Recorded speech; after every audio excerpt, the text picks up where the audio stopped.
Elements in nature and in tarot. What are they? Elements are like ingredients of every consciousness, every phenomena, and every cycle. Imagine you bake bread. You need certain ingredients, flour, water, and so on. But can you taste water or flour when you bite a piece of bread? No. Together, they create something completely new and different. There might be more than four elements. For example, Oriental philosophies use 5 elements. Tarot cards operate only 4 elements. So let's talk about traditional four: air, fire, earth, and water. Most of tarot readers correspond air to swords, fire to wands, water to cups, earth to pentacles. But I will switch swords and wands, and here is why. The element of air is all about future. It is a space of our dreams and plans. It's chaotic, messy, it changes every moment. It almost has no shape, or it has the shape of clouds. The future contains all possible outcomes, all the miracles and all the disasters. Air can be smooth and slow, or it can come strong and knock you off your feet. It can change any situation 90 degrees in a single move. It can ruin regular chain of events. Everything is possible. To navigate the element of air, you have to have a very strong intention, otherwise you can get lost in chaos. You'll get an unpredictable result. Now, the element of fire is all about action. Fire is here and now. It is this sharp moment, the present time, a moment between past and future. You can make your choice and you act. That means you're present. It's an impulse transmission, an impact. So do you see how it matches to the suit of swords? Another proof of wands can be found in the legend of Tannhauser. The legend makes Tannhauser a knight and a poet who found the Venusberg, the subterranean home of Venus, and he spent a year there worshipping the goddess.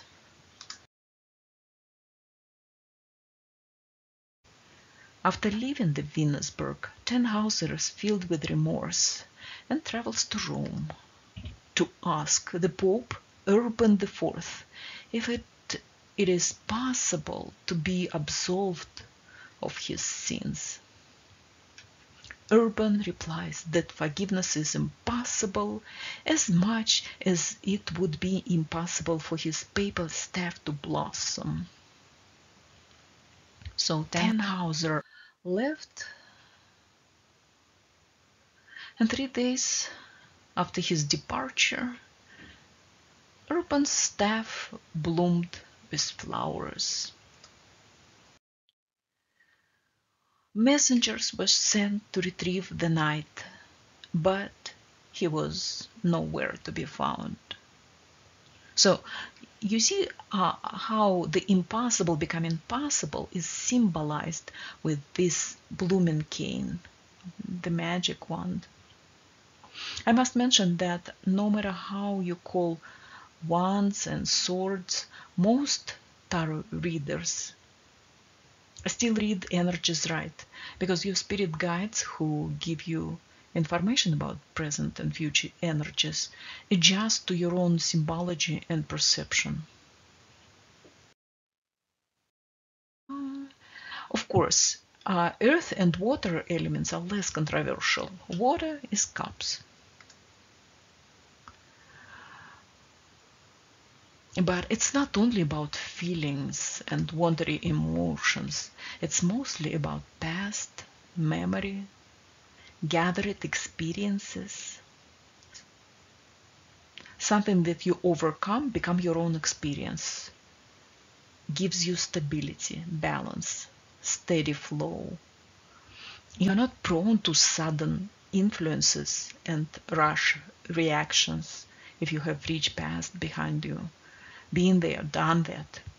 You're not so easy to turn, not so easy to push, because you have the mass of authority behind you, the weight of influence. It reminds me of one picture I've seen in a crowded city. A slim boy had a huge backpack behind him as he was going to travel to the wilderness, and people on the square were rushing on their business and didn't see the backpack behind this boy. They would bump into the boy and unexpectedly bounce back from him. The boy was standing still. The collisions did not influence him much. That's the weight of water in your life. People who has lots of water in their natal chart are a bit slow. They seem to be deep inside themselves most of the time because they are busy watching the undercurrents, and they try to fit every piece of the puzzle into the picture of the past, the picture that is already painted.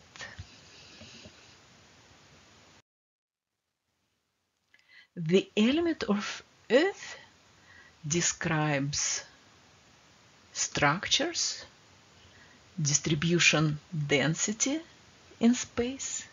It's about geometry of space, about materials. Is it fixed or fluid? Is it heavy or light? Is it textured?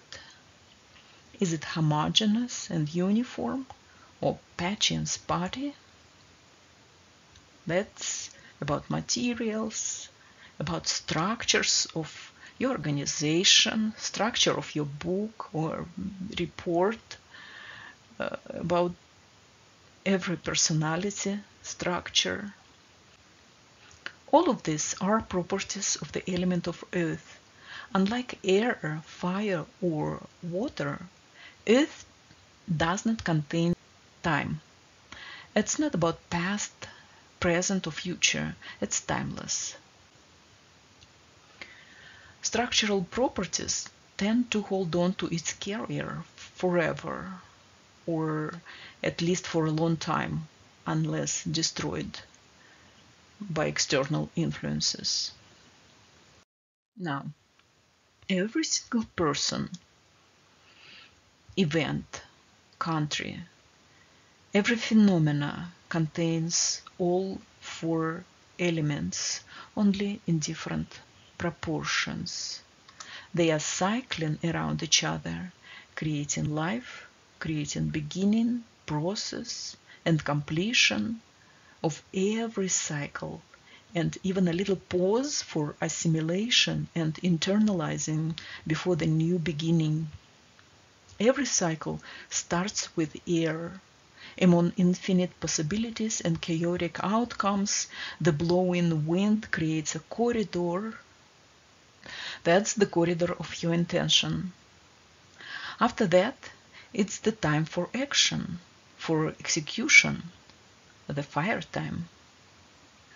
Then the structures are built and the order is in effect.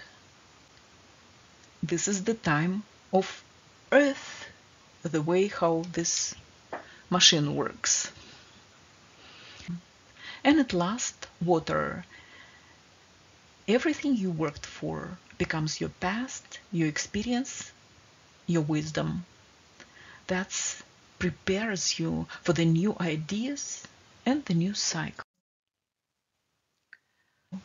On the cross of the four elements, opposing energies do not get along very well. Fire boils water, water extinguishes fire, and yet both fire and water are in agreement with the adjacent elements of air and earth. In the same way, air and earth are in dispute with each other. The ever-changing air does not like the still earthy structures that prevent the flow, and the earth that adheres to the rules doesn't like the blowing wind that rips the order away. Again, both air and earth get along with the adjacent elements of fire and water. This was my interpretation of the four elements of nature in Taro Cards. Thank you for watching. I'm Valentina from Layers of Reality. Stay awake and stay cool.